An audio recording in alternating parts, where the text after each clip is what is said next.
Now, in consideration of these elements and factors, we are not in the presence merely of a great traditional account handed down for thousands of years, but of a cleverly devised program, integrated and perfected within a comparatively short period of time. This integration has a definite bearing upon the perpetuation of certain schools of philosophy and mysticism that originated in antiquity and also passed through various vicissitudes in the rise of European culture. Now we know, as I have told you in other lectures, that after the Crusades, the returning Crusaders and the Templars and many other groups brought back to Europe a great deal of wisdom from the Near East. Also the rise of Moorish culture in Spain resulted in a liberation of the human mind and a return of lines and departments of knowledge hitherto long removed from European civilization and culture. We know that all through this transition period, secret societies, originating in antiquity and perpetuated quietly but strenuously by certain individuals, did move beneath the surface of European life and politics. These societies, striving for survival, and also for their major purpose, which was the liberation of the human mind, continue to operate quietly but effectively, as we know from the stories of the troubadours, the guilds, and many other groups. Now, as far as it is possible to determine, alchemy was devised as a means of perpetuating a secret kind of knowledge under the symbolism of chemistry. Now, why was chemistry chosen? Let us reply by asking another question. Why did the Dionysians and later Masonic organizations use architecture for exactly the same purpose? In other words, we know that the Dionysians believed that the building of a temple was a symbolization of the building of society and of the human soul. But at a time when it seemed advisable to move in secrecy, the active properties of the esoteric law were concealed under appropriate figures and devices. And just as the building of Solomon's temple came to mean the building of human society, so the transmutation of metals came to mean the transmutation of the personal and collective life of humanity. The symbolism was adroit, because the alchemist had hit upon a basic truth, namely that all departments of nature can be brought under one general pattern, and any science thoroughly understood is a key to nearly all other forms of learning. Thus in alchemy, the entire weight of an important philosophical system was trusted to chemistry and chemical symbolism. We may say that this was suitable and proper for the reason that against this symbolism there was no well-integrated body of opposition.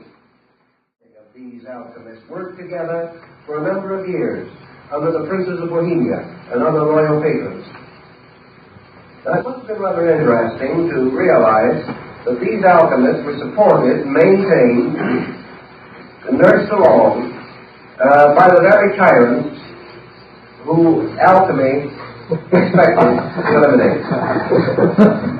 But it was only timely to carry the step as we must by degrees. Now we have many hints, for example, that alchemy was a well-integrated kind of chemical guild, just as the tailors and the shoemakers and the various guilds were closely integrated bodies with their obligations, with their trade union patterns. So the chemists formed a guild, and the great guild of the chemists gradually turned into the guild of alchemists. And in one of the cathedrals in which I made some research, we learned that a town composed of nearly 15,000 human beings was built in a few weeks on the site of the work. This town simply came into existence. And it was all made up of workmen, craftsmen, who recognized each other by certain secret signs, who had their master's marks, and who were known to be qualified for various work. There were apprentices, and there were craftsmen, and there were masters of the work. As soon as this community came into existence, it built homes for those who were to work there. In the midst of this great community, they built their community houses.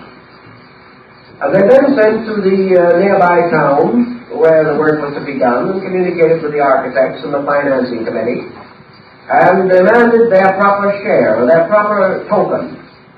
For it was up to the community where they worked to supply each one of these men with a pair of gloves, a white lambskin apron, and a certain amount of raw hides and skins to cover the roof of his communion house. As soon as this had been properly taken care of, this community, created by these workmen, held a session, elected its own officers, created its own mayor, or in this case, master of the work, his assistants, to prepare the work of the day and to lay out the program for all of the other workmen. These men and their community lived completely apart from the rest of the country in which they lived.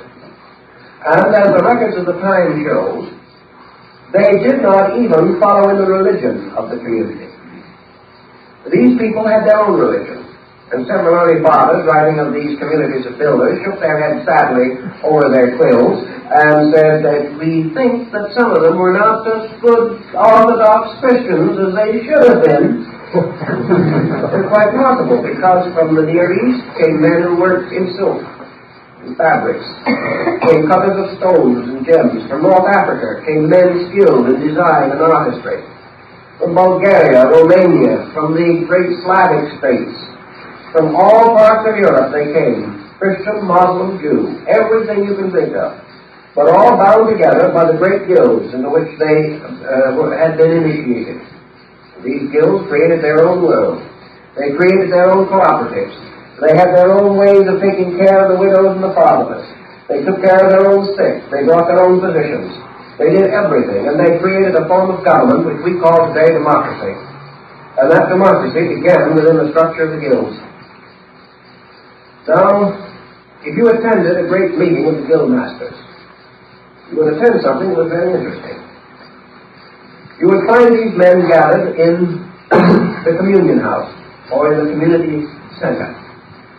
And here, on certain intervals, prescribed by their laws and their traditions, they broke bread together. And because not one of these was greater than another, they were seated around a circular table. And in the midst of the table was the gill cup. And this gill cup had on the lip, all around the edge of the cup, little hooks. And on each of these hooks was the crest and shield of a guild master. This cup was filled with wine, and each of the masters drank from the cup, performing a ritualistic Eucharist, and rededicating their lives to the great service of the architect of the universe. They were worshipping through building. Their laws were their own. Their secrets were inviolate. Their mysteries were perpetuated. The power of these men can well be imagined when we realize, for example, that a few days after he placed his famous bull on the church door, Martin Luther, who was by instance a guildsman, because he belonged to the guild of the watchmakers, soon after he had made his public statement against the sale of papal indulgences, Luther was called before his guild. And here in solemn assembly, he was placed under the protection of the guilds and given a medal, which must always wear, and which he should show in time of emergency. And from that time on, although Luther had a hard time, he was under the protection of this body, and was one of the few of the great reformers of the period who survived. The guilds were very powerful. Now here is a guild which we know definitely was dedicated to building buildings, but we also know from the inscriptions which they placed upon the stones, from the mysterious carvings they hid far in recondite places in the masonry, from their wonderful use of emblems and figures, that they were more than just guildsmen. They were the perpetuation of the secret schools of architecture known as the Dionysian artificers in Greece, the Vitruvian Collegia in Rome, and the famous architects called the Commacene builders who had their refuge in Lake Como.